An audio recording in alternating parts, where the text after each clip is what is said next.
Welcome to the Woodpreneur podcast, the best podcast for the business and marketing side of the sawmill, lumber, and wood industry. What's a woodpreneur?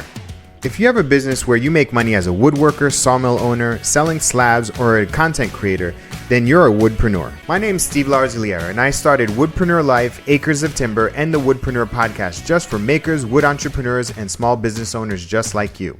We're on a mission to empower thousands of wood businesses to grow sustainably and put out great products.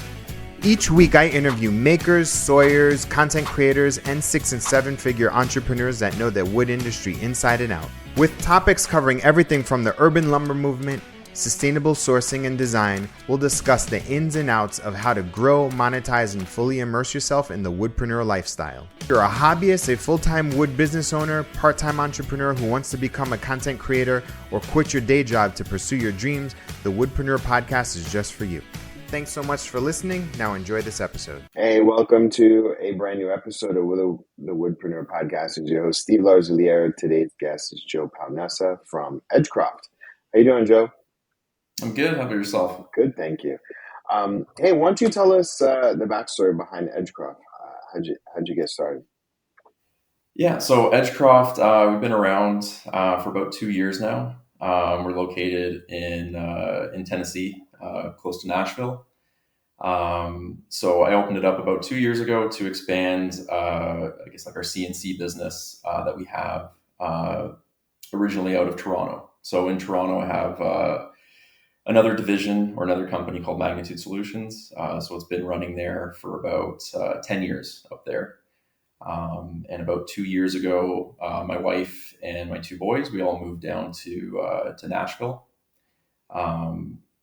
And from there, I kind of expanded the business and expanded into a new company called Edgecroft. So now in Nashville, we have a building. We've got our CNC set up, and we're kind of expanding the customers that we would service in Toronto and in Ontario. We're kind of doing the same business down here with them because they also have plants and requirements down here. So now we're able to service our customers better down here.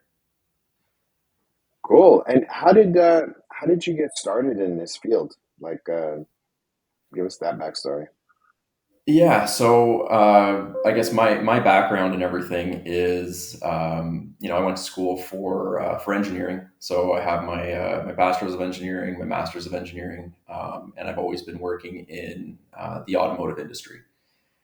So, kind of from once I started out of university, I worked at places like, General Motors, building vehicles, and then also working at part suppliers like Magna and Flex and Gate. So I kind of started working, first I started at General Motors, and then I worked towards, at part suppliers.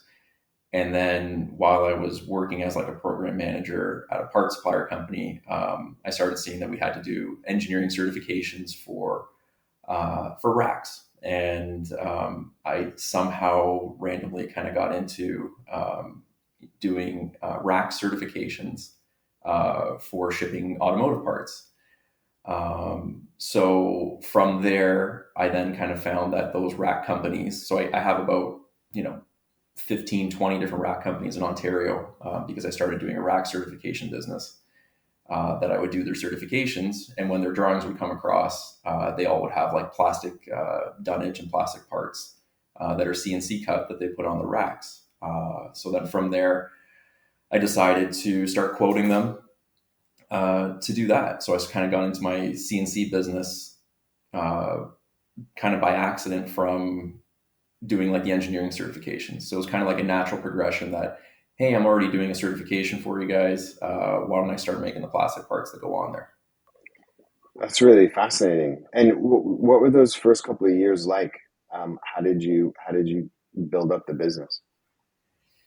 Well, I mean, the base of the business first was doing the engineering certifications and everything like that. So, I mean, that was kind of a nice base to it. Mm-hmm. And then kind of growing from there, there was, I'll say there was there was a business that came up that I was able to buy that already had the machinery and the equipment. So it was kind of the right time that it just kind of fell into my lap that I'm like, okay, now's the time. Let's try this out. So there was just a business that was going, that was kind of closing. So then I was able to buy all the machinery, the equipment, take over the lease and kind of start from there. So, again, it was just something right time, right place, that we're able to kind of take over that space and then kind of reach out to all my current customers and say, hey, this is what we can do for you guys, and kind of work from there. So it kind of built up. Did you start thinking about a niche or a specific type of customer that you were going after? I know you had your base, but then when it came to expanding, how did you start thinking about who are the right people to reach out after? Yeah, so we started off kind of just doing like the automotive dunnage. When we say automotive dunnage, it's pretty much like um, if you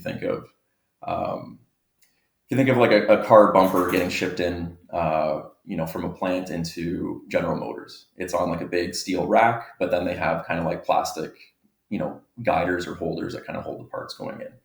So that was our main business, and that was easy to kind of scale up because I already had all the contacts, kind of like in Ontario. So we kind of just went around and, contacted all of them, see who's interested. There was a lot of people that were, just because we've already done a lot of work with them and they were happy about it. And then, so we had the automotive stuff. From there, we looked at, doing other things like other plastic things.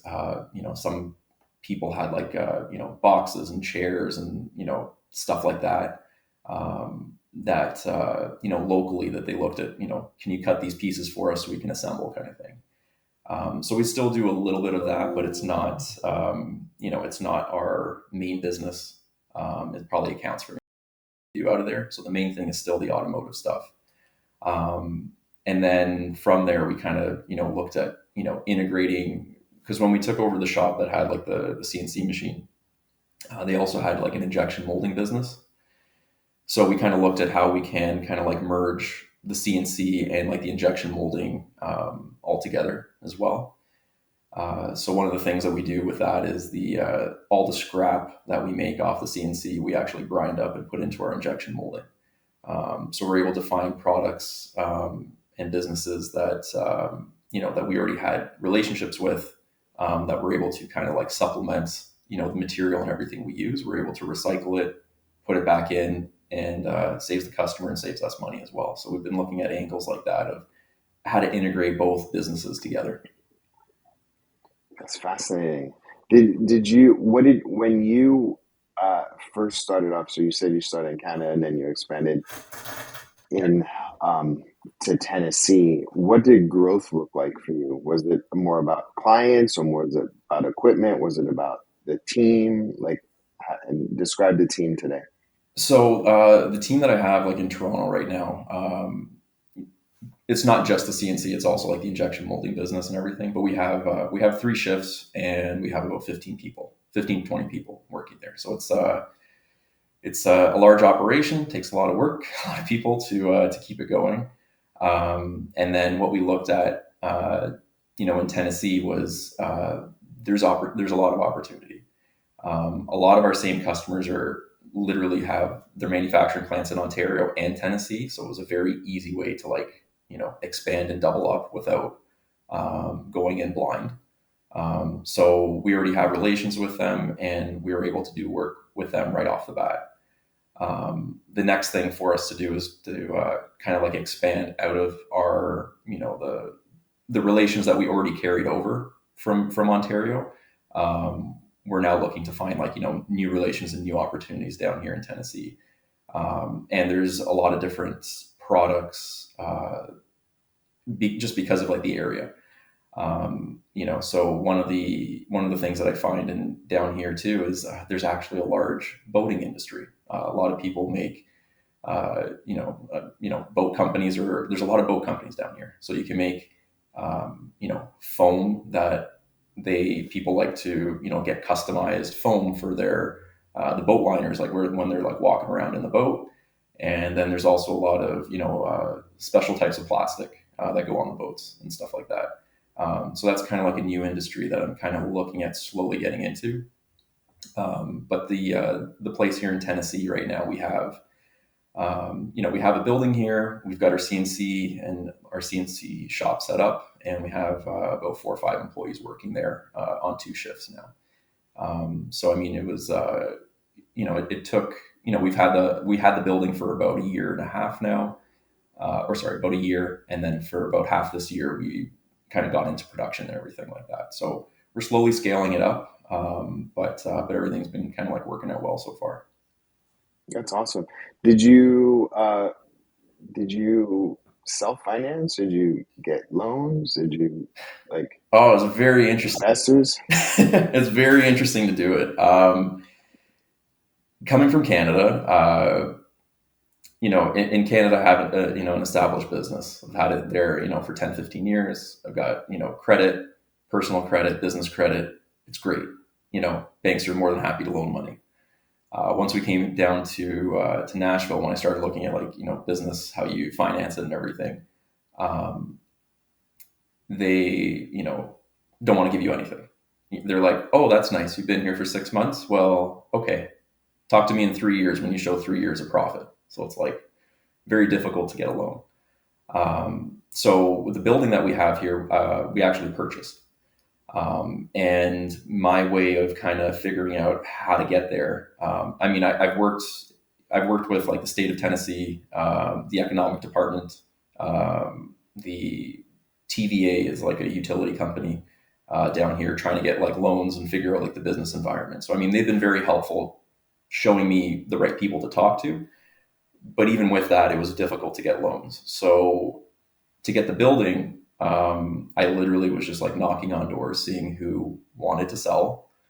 And I found an older gentleman who, he's retired. He had this large building that he didn't really know what he wanted to do with. And, we kind of came to an agreement of, you can be you can hold like the loan, and I'll pay you monthly like you're the bank. Seller finance? Yeah. You door knocked and found a building that was willing to seller finance? Yes. Yeah. So, I mean, well, first off, thank you for sharing that, because now people, like, you've literally given lots of people hope. Yeah. Yeah. No, I mean, it wasn't easy though, right? No, it wasn't. Cause I mean, I was down here it took me almost a year and a half to get the building. And I would say I was like aggressively looking for about 6 to 12 months before I got it. And you find, like, I would say, like, the larger banks, nobody wants to deal with you. Nobody wants to deal with you. It's hard to deal with. So someone like, like one of the big national banks, they don't want to deal with me. You go to the smaller banks, the smaller local banks, and they're like, oh yes, that's great. We'll work with you, but you can only buy in this one town that they deal with, kind of thing. So then you're limited. So yeah, it was very difficult to try and get financing for it. And yeah, it was just I was looking for like off market deals, because what I needed, I wanted to like get a good deal, renovate it, and kind of see what could happen. And it just kind of fell into place. Like I didn't even meet the guy at first, because like it was I went to go see a different building that the economic department. So the building's in Centerville, Tennessee. So the economic person there mentioned a building that they might be interested to sell. And I went and saw the person, and they were like, actually, we just bought this a year ago, so it already sold, kind of thing. And then as I was leaving, they were like, hey, actually, my uncle has a property down the street. I don't know what he's doing with it, but he might be interested. So I went there. There was a worker there, left my contact information, and didn't hear back for 3 months. And then 3 months, I just got like a text from like, a random person saying, I'm willing to sell.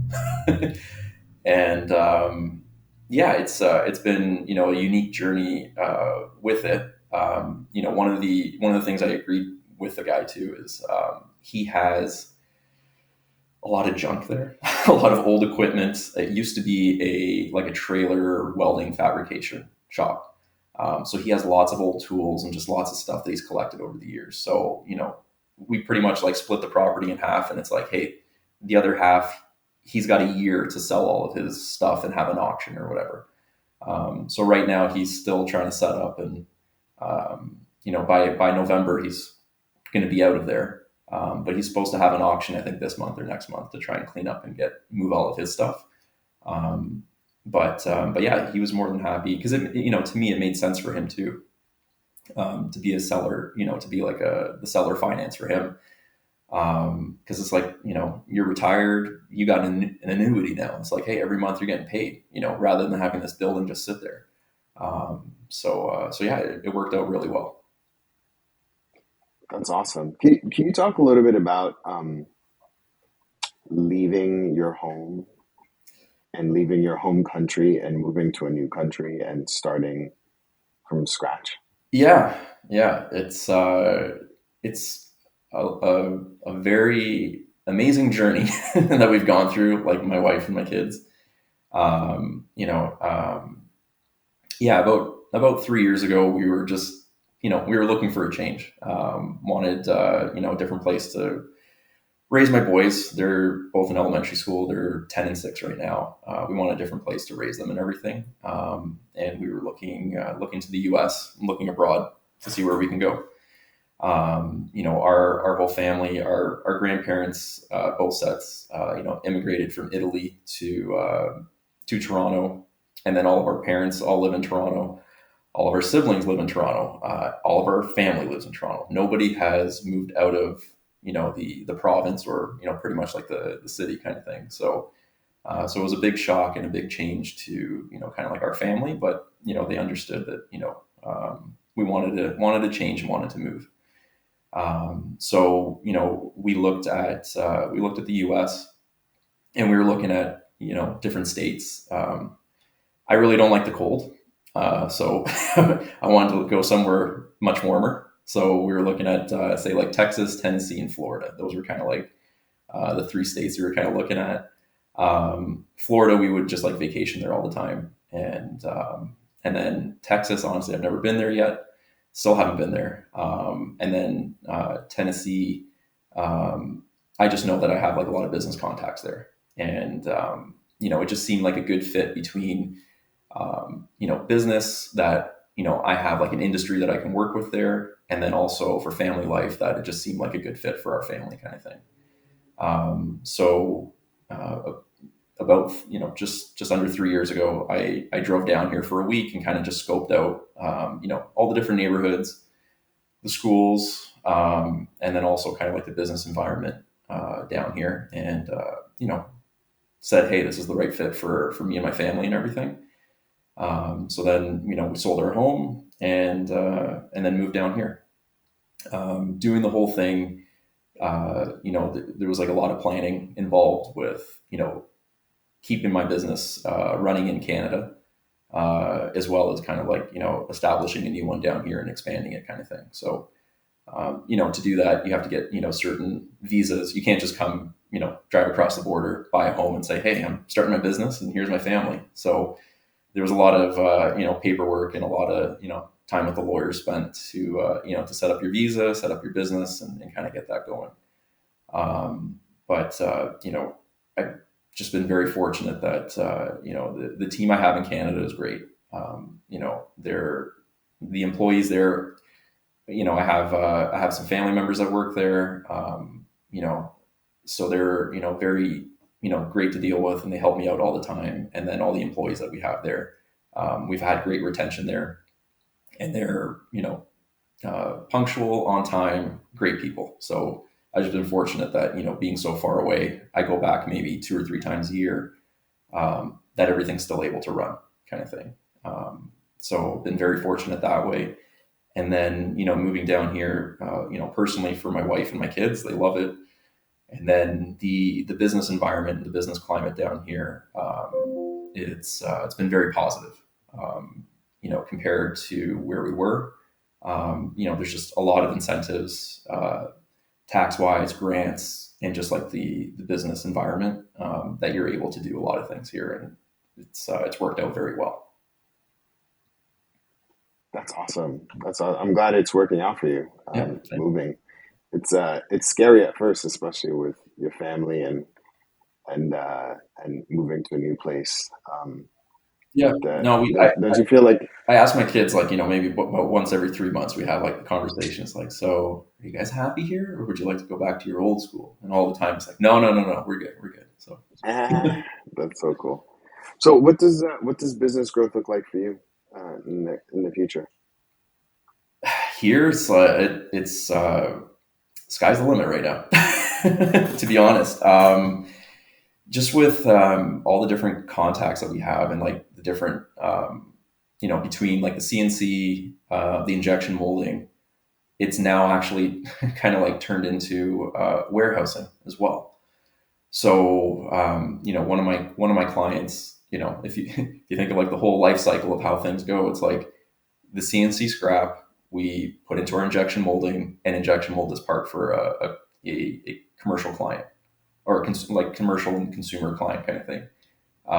They're a very large customer of ours, and now they're actually looking. Well, we're going to start now is warehousing out of Centerville for them and fulfilling to Amazon. And it's just like I wouldn't have had that opportunity if I didn't have the CNC machine to get the recycled material to get it into the injection mold. Into the injection mold, we're able to give them a better price. Now we have all the, all the business. Then, it's like now you have this warehouse, and they're like, hey, would you mind doing this for us? Because we don't like the other guy that's kind of like doing the warehousing for us. And it's like, we wouldn't have that opportunity if we didn't kind of start at the beginning. And it's just like, an amazing evolution of how it kind of like steps through, and how, one business helps the next, and it helps the next. And for us in Centerville, they pretty much, kind of said, if,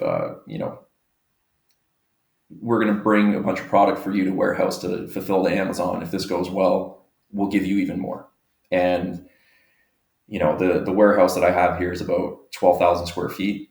And, talking with the town and everything, or like the city here, we're looking to expand it to about, 25,000 square feet. So, I mean, it's kind of like sky's the limit. For us, it's, we're going to kind of just keep pushing and growing. And one of the nice things about it down here too is the approval process, and doing everything to expand your building and everything is very, very simple. We're in a smaller town, so I mean it's easier to deal with like the local officials, because they're just like, yeah, we want jobs, so do it, kind of thing. Whereas where we were in Toronto, like I would never be able to afford a property there, just because it's Super expensive, right? yeah, like Toronto is very expensive. Yeah. where we are in Toronto, we have 12,000 square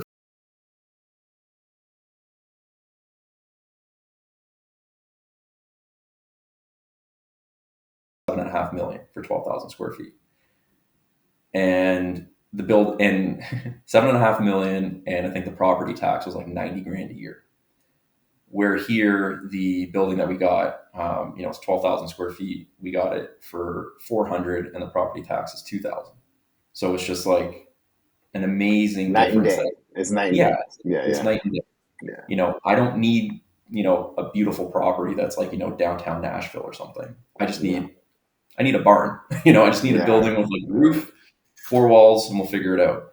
And yeah, and then the town there is, very, very easy to deal with, because, we needed to get, certain power requirements for the CNC machine. So, working with the town, they're able to, we have to pay for it, but, they're able to, run the lines, run the right power to get it to the building, kind of clean everything up. And yeah, they've been really good to deal with. So, I mean, as we go and expand, kind of like towards like the warehousing business, it's great because they're going to give us like this big space.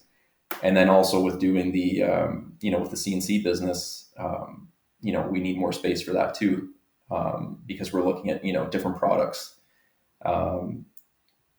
for us to supply to, into like into the automotive packaging space. Because right now, usually, what I'm looking at is with all of these like rack suppliers, it's a bunch of people that weld up steel. They'll weld up the steel, we put the plastic parts on there. I'm looking at, and they sell it to, the car manufacturers kind of thing, or the parts manufacturer. So I'm kind of like a tier 2 supplier to them.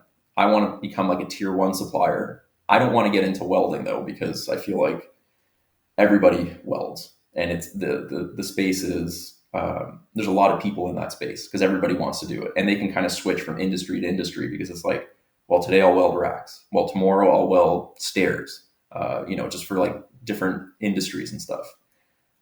So what I'm looking at doing is,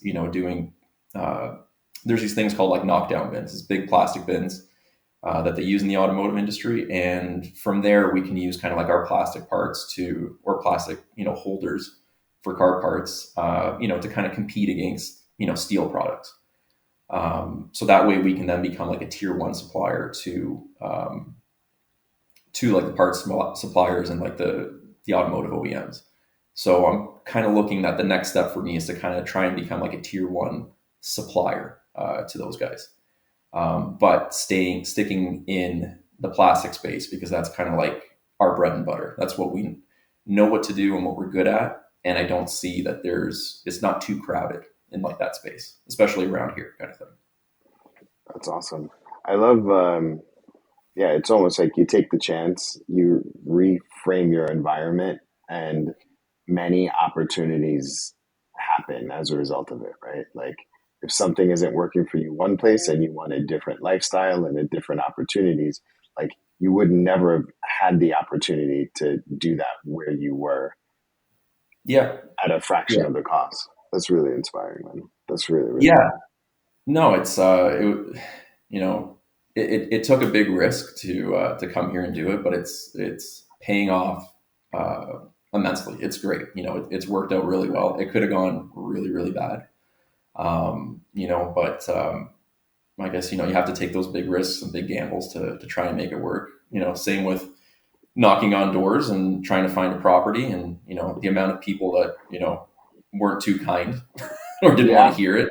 For sure. Or chase me off their property. It was, it was interesting. Did you have that? Did you have people chase you off their property? Yeah. Yeah. Yeah.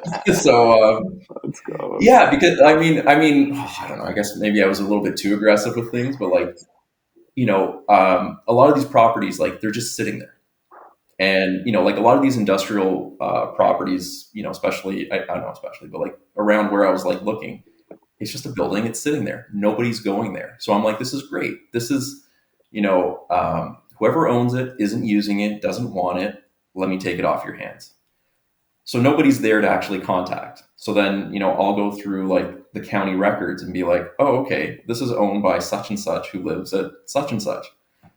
I'll try and call them. And if I don't get a call, I'll just go and knock on their door and I'll be like, hey, I'm interested and you have this property. And yeah, one person was like, you need to leave. And I was like, okay. So I got chased off a couple times. So, that's awesome. But yeah, no, I had to take a lot of rejection and to keep going to find, that one deal. And that one deal is completely worth it. It's been great. And the spin-off from it, it was a really ugly building. Mm-hmm. My customer wanted to do the warehousing with me. They looked it up online and they could, you see the Google Maps and they're like, this is a bad building. Like, you're joking that you're going to run it from here. And I'm like, no. We've done a lot of renovations. So, I added like a dock, we painted the building, new roof and all this. And they're like, kind of like, not to say we don't believe you, but we need to physically see it. So they actually flew out to come see the building. They're like, wow, it's really nice. It's done well. And, we painted the outside, put new exterior and everything. And it looks really good. In this small town, because literally I painted a building, the local newspaper did an article on us and was like, oh, look, they're expanding. And then from that, the local bank came and said, hey, I see you're new in the area. We'd like to do business with you, kind of thing.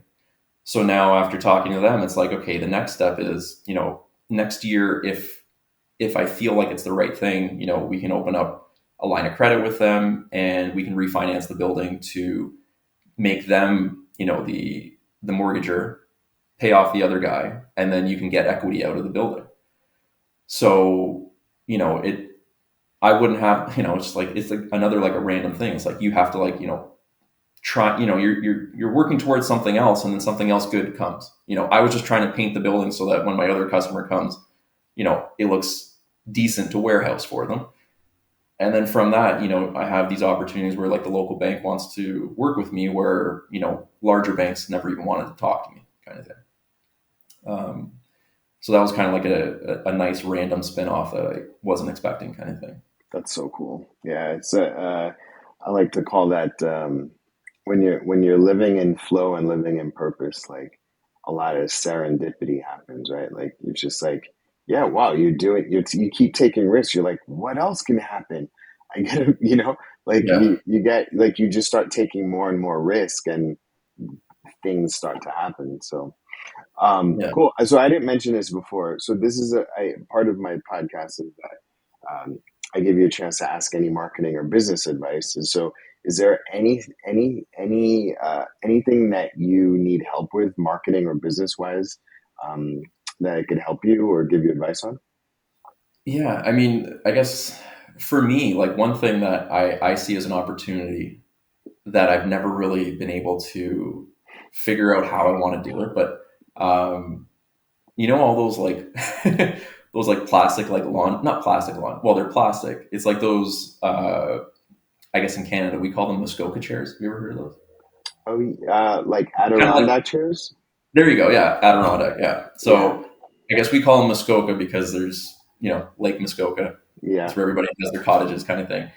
I've always looked at trying to get into that space, and I look at it and then I'm like, yeah, that's a lot of work. And I just kind of, like, walk away from it. yeah. But, having, like, the plastics and everything, I think, that's, something that we should be able to do, kind of thing. And just kind of get your take of, like, I guess, how would you kind of, like, market it on your own, kind of thing? See if you can, like, That's fascinating. It's really cool.